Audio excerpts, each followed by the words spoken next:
Ce que vous allez entendre dans cette vidéo va peut-être bouleverser tout ce que vous pensiez savoir sur PASTEF. Depuis l'extérieur, tout semble calme, uni, solide. Mais en coulisses, certains signaux faibles inquiètent. Y a-t-il des tensions internes? Le parti est-il toujours aussi soudé autour d'Ousmane Sonko? Qui veut prendre plus de place? Qui reste dans l'ombre? Et surtout, pourquoi maintenant? Restez bien jusqu'au bout, vous allez comprendre ce que personne n'ose vraiment dire publiquement. Imaginez un instant le Sénégal de mars 2024. Une nation entière exultait, une vague d'espoir inouï submergeait les rues, les places publiques, les moindres recoins du pays, de Dakar à Ziguinchor, de Thiès à Touba. Des millions de voix s'étaient levées, avec une détermination farouche, portant au pouvoir un nouveau visage. Celui de Bassirou Diomaye Faye, et avec lui, le projet politique audacieux de rupture incarné par l'icône populaire, Ousmane Sonko. Les images sont encore gravées dans nos mémoires collectives. Des scènes de liesse populaire débordantes, des foules immenses et euphoriques, une jeunesse massivement galvanisée par la promesse d'un avenir meilleur, d'une justice restaurée et d'une souveraineté nationale enfin retrouvée. Ce fut bien plus qu'une simple élection. C'était perçu comme la victoire d'un peuple sur un système, le couronnement d'années de lutte acharnée, de sacrifices personnels et d'une résilience inébranlable face à l'adversité. La page d'une ère politique semblait se tourner et l'optimisme était palpable, presque viscéral. L'unité affichée du camp, forgée dans les épreuves et la répression, paraissait incassable. Pourtant, à peine quelques semaines après cette euphorie historique, alors que le gouvernement s'installait et que les premières décisions étaient reprises, une question inattendue, presque incongrue, a commencé à murmurer. Ce murmure s'est rapidement transformé en un grondement persistant, puis en critiques ouvertes au sein des rangs même du nouveau pouvoir. Une question qui, si elle n'est pas adressée avec la plus grande vigilance, pourrait ébranler les fondations même de cette victoire tant célébrée. Et si le plus grand danger pour le président Diomaye ne venait pas de l'opposition traditionnelle, mais étonnamment, de ses propres partisans? Le contraste est frappant, presque déchirant. Aux images des mains levées en signe de victoire et des chants d'allégresse qui résonnaient dans tout le pays, succèdent désormais celles de visages marqués par la frustration, de voix qui s'élèvent pour critiquer ouvertement, dénoncer des dérives perçues et exprimer un désenchantement grandissant. Des extraits de critiques locales, d'abord discrets, puis de plus en plus sonores, commencent à circuler sur les réseaux sociaux et dans les discussions informelles. Des témoignages amers de militants de base, de jeunes activistes qui ont risqué leur liberté, leur carrière, parfois même leur vie, se font entendre. Nous avons tout donné, nous avons risqué nos vies pour que le projet triomphe, et aujourd'hui, on ne nous calcule plus. On nous oublie au profit d'anciens cadres qui n'ont jamais mouillé le maillot. Ce n'est plus l'adversaire politique d'hier qui est visé par ces flèches, mais bel et bien les rangs même du nouveau pouvoir, celui qu'ils ont porté au nu. Cette situation, loin d'être anecdotique, révèle une tension fondamentale inhérente à tout mouvement révolutionnaire parvenu aux affaires. Comment traduire les promesses radicales de la campagne en actions gouvernementales concrètes, sans trahir les attentes d'une base militante passionnée et exigeante? Comment gouverner en intégrant les compétences techniques nécessaires, sans donner l'impression de renier les combattants de l'ombre qui ont fait le succès du mouvement? C'est une équation complexe, et les premières tentatives de résolution semblent générer plus de friction que d'apaisement au sein du camp des vainqueurs. Aujourd'hui, nous allons plonger au cœur de ces tensions internes qui secouent le camp du pouvoir, celui-là même qui promettait une révolution pour le peuple sénégalais. Nous analyserons pourquoi, après une victoire aussi écrasante et un élan populaire aussi fort, des fissures apparaissent au sein de PASTEF, le parti qui a su fédérer tant d'espoir. Cette vidéo est essentielle pour décrypter la dynamique politique actuelle au Sénégal, comprendre les défis auxquels est confronté le nouveau leadership et anticiper la suite du projet mené par le tandem Sonko-Diomaye. C'est une immersion dans les coulisses d'un pouvoir jeune, confronté à ses premières contradictions internes, un phénomène qui, s'il n'est pas géré avec sagesse, pourrait redéfinir l'échiquier politique du pays et l'avenir de son projet de rupture. Pour comprendre les tensions actuelles au sein du camp au pouvoir, il est essentiel de se remémorer l'atmosphère et les attentes qui ont précédé et suivi l'élection présidentielle de mars 2024 au Sénégal. Ce scrutin n'était pas un simple rendez-vous démocratique, il s'inscrivait dans une période de forte effervescence politique et sociale, marquant la montée fulgurante de PASTEF, le Parti des patriotes africains du Sénégal pour le travail, l'éthique et la fraternité. Né d'un mouvement citoyen, ce parti a su capter un profond désir de changement, se positionnant comme le fer de lance d'une véritable rupture avec les pratiques et les élites politiques perçues comme installées depuis trop longtemps et coupées des réalités du peuple. Les attentes populaires autour de ce projet de rupture étaient massives et multiformes. La jeunesse sénégalaise en particulier voyait en PASTEF l'ultime espoir d'un avenir meilleur. Au cœur des préoccupations se trouvait la justice sociale, avec un cri pour une répartition plus équitable des richesses nationales. L'emploi des jeunes, un enjeu crucial dans un pays où le chômage des diplômés est endémique et pousse de nombreux jeunes à l'émigration clandestine et périlleuse. Et une lutte acharnée et sans concession contre la corruption, perçue comme un mal endémique minant les institutions et la confiance publique. Le projet de PASTEF promettait également une plus grande souveraineté nationale, notamment économique, et une refonte des institutions pour les rendre plus transparentes et plus redevables envers les citoyens. C'était l'espoir d'une refondation profonde de la nation. L'image forte et hautement symbolique d'Ousmane Sonko, figure charismatique du mouvement, a été le catalyseur de cet élan. Son emprisonnement, ainsi que celui de son dauphin Bassirou Diomaye Faye, n'a pas brisé la dynamique. Au contraire, elle l'a renforcée, transformant ces figures en martyrs politiques aux yeux de nombreux Sénégalais. Leur libération quelques jours seulement avant le scrutin, loin d'affaiblir leur crédibilité, a décuplé l'élan populaire. L'élection de Bassirou Diomaye Faye, le plan B stratégiquement déployé par PASTEF, a été perçue comme une victoire spectaculaire du peuple contre l'injustice et l'arbitraire, une véritable revanche démocratique. Ce fut un vote sanction contre l'ancien régime, mais surtout un vote d'adhésion passionné à un projet qui promettait de redonner le pouvoir au peuple.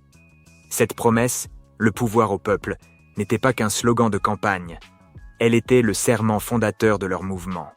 Elle sous-entendait une gouvernance participative, une écoute active des préoccupations de la base et une priorisation des intérêts des citoyens ordinaires sur ceux des élites.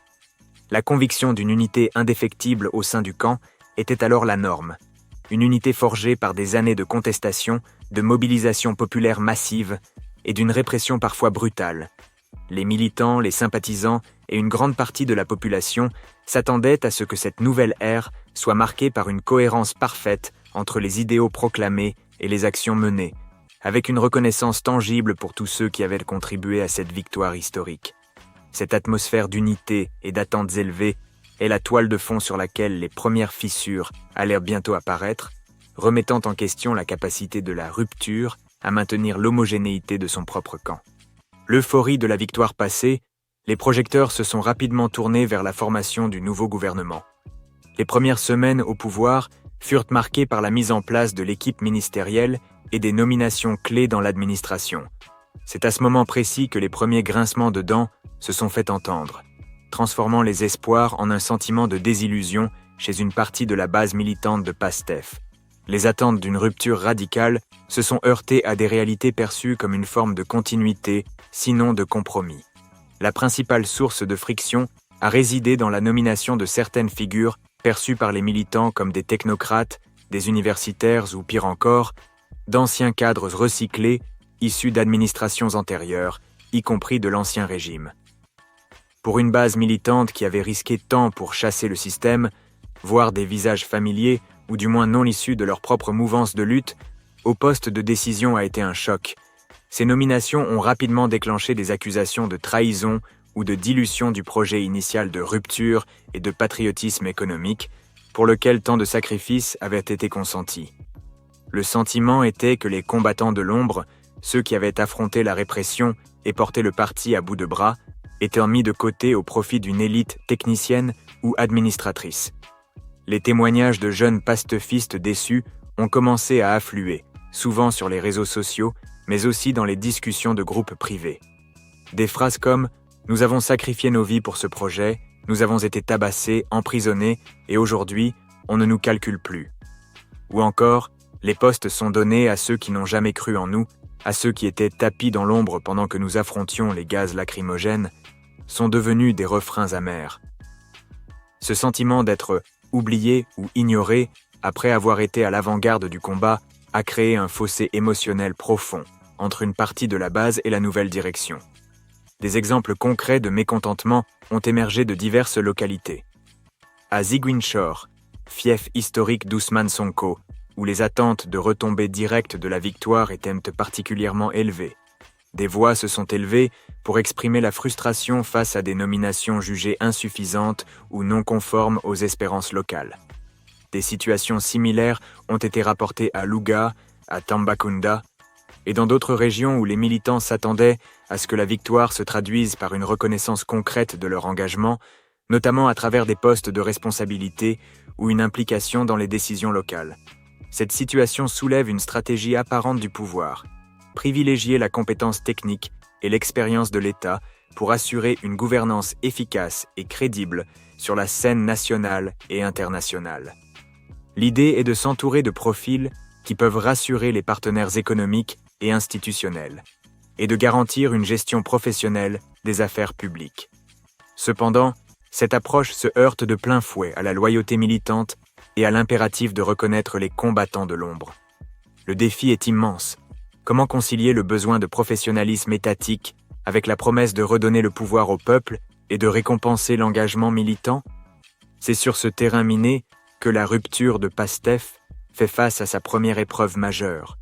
Le mécontentement initial provoqué par les premières nominations n'a pas tardé à se propager et à se structurer, révélant des divisions internes de plus en plus apparentes au sein de PASTEF.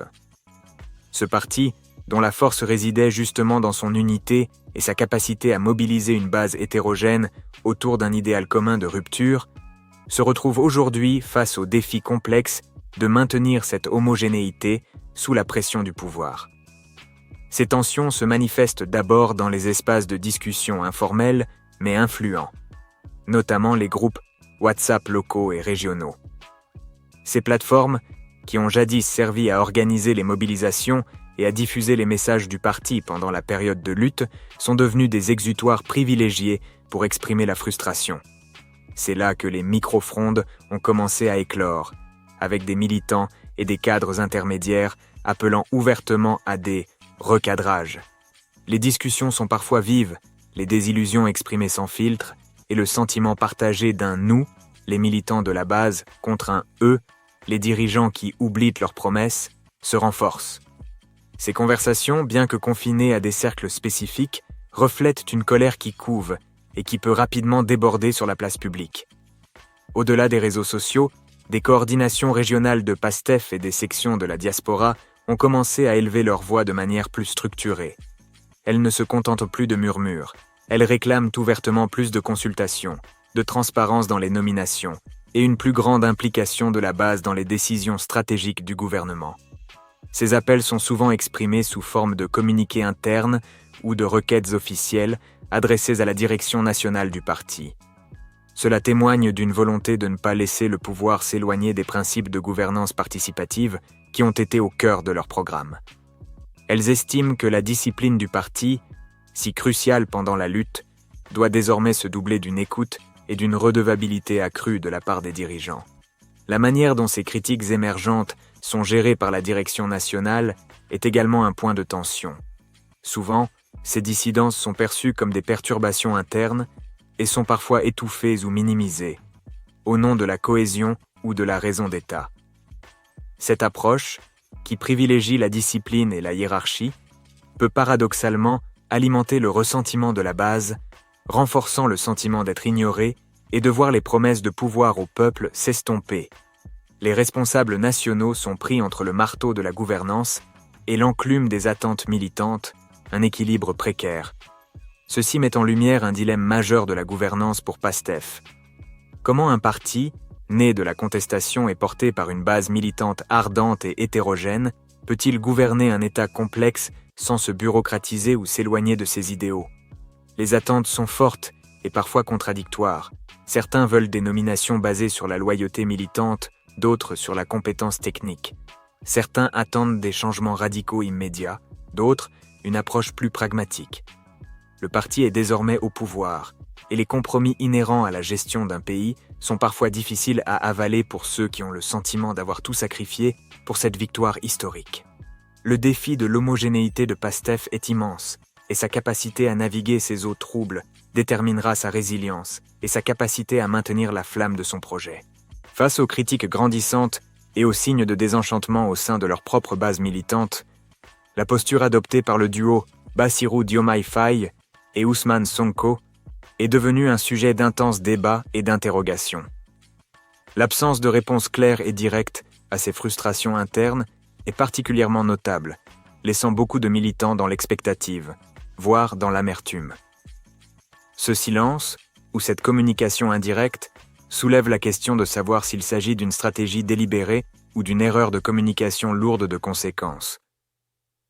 Ousmane Sonko, figure charismatique du mouvement et désormais Premier ministre, a une position particulièrement délicate. Sa stature de leader incontesté du projet, celui qui a incarné la lutte et mobilisé les foules, le place au centre des attentes de la base. Pourtant, ses réactions face aux critiques internes sont restées mesurées, voire discrètes. Lorsqu'il s'exprime, c'est souvent de manière plus générale, par des discours d'appel au calme, à la patience et à la discipline du parti. Il insiste sur la nécessité de l'unité face aux défis de la construction nationale, sur la grandeur des objectifs à atteindre, et sur le fait que la réussite du projet est primordiale. Cependant, ces messages, bien que légitimes du point de vue de la gouvernance, ne répondent pas toujours directement aux frustrations spécifiques des militants concernant les nominations ou le sentiment d'être oubliés. Pour beaucoup, la figure du combattant doit aussi être celle qui reconnaît ses troupes. De son côté, Bassirou Diomaye Faye, en tant que président de la République, a adopté une posture résolument présidentielle. Il incarne l'unité nationale, le chef de l'État pour tous les Sénégalais, et non plus seulement le candidat d'un parti. Cette nouvelle fonction l'amène naturellement à une prise de distance avec les querelles partisanes et les logiques de chapelle.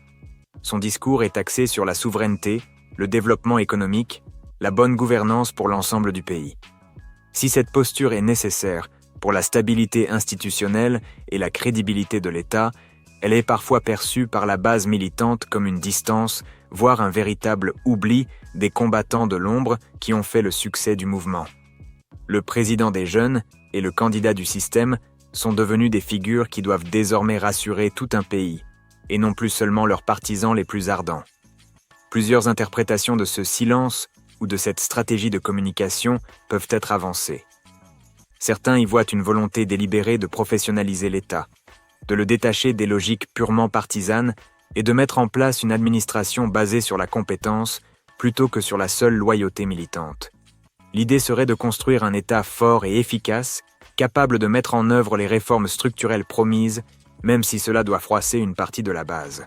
Pour d'autres, il pourrait s'agir d'une erreur de communication, d'une sous-estimation de la frustration et du désenchantement qui couvent. La base militante, habituée à une communication directe et à une proximité avec ses leaders pendant la lutte, se sentirait désormais délaissée, ne trouvant pas de réponse concrète à ses interrogations et à son sentiment de sacrifice non récompensé. La difficulté à gérer les attentes pléthoriques après une victoire basée sur une promesse de rupture radicale est un facteur clé. La ferveur de la campagne a créé des espoirs immenses qui sont par nature difficiles à satisfaire entièrement et rapidement une fois au pouvoir. Le défi pour Diomaye et Sonko est de trouver un équilibre entre la nécessité de gouverner efficacement et celle de maintenir le lien et la confiance avec la base qui les a portés au sommet. L'absence de ce dialogue direct pourrait, à terme, éroder la légitimité populaire du mouvement. Les tensions internes qui traversent le parti Pastef ne sont pas de simples remous passagers.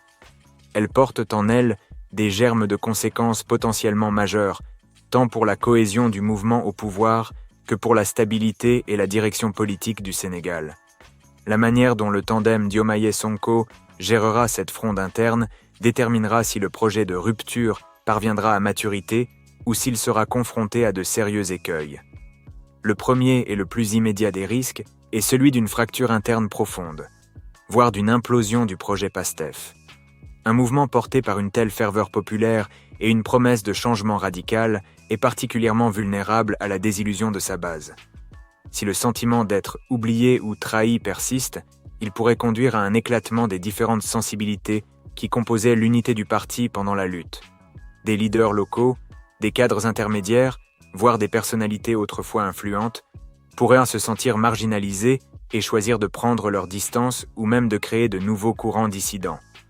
Une telle fragmentation affaiblirait considérablement la capacité du gouvernement à agir de manière unifiée et cohérente. Sur le plan des scénarios politiques, cette situation pourrait avoir des répercussions concrètes et visibles lors des prochaines échéances électorales, notamment les élections locales.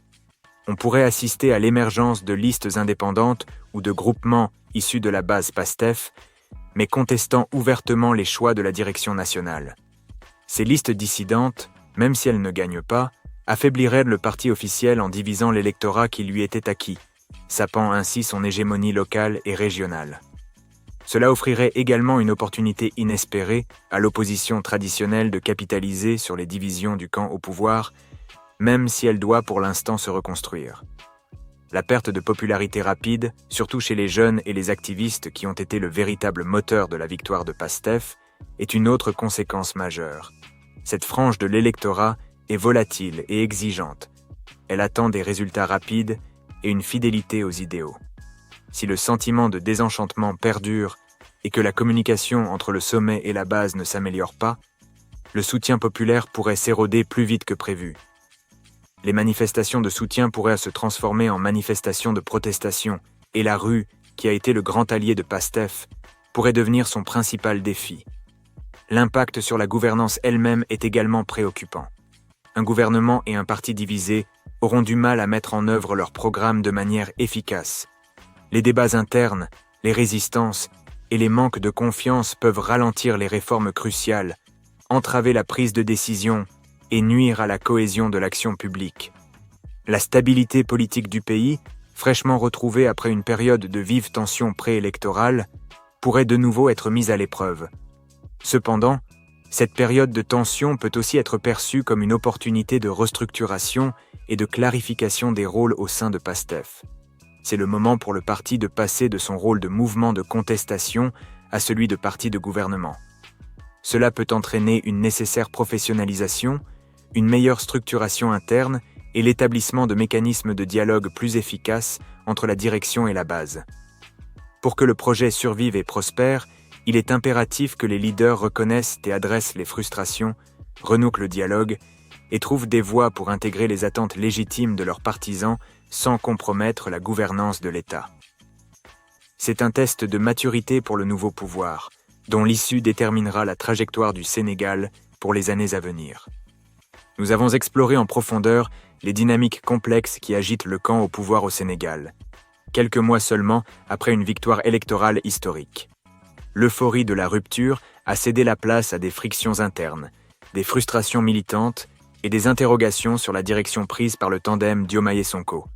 Le défi n'est plus seulement de gouverner un pays face à une opposition, mais de maintenir l'unité et la fidélité d'une base qui a porté ce projet au sommet.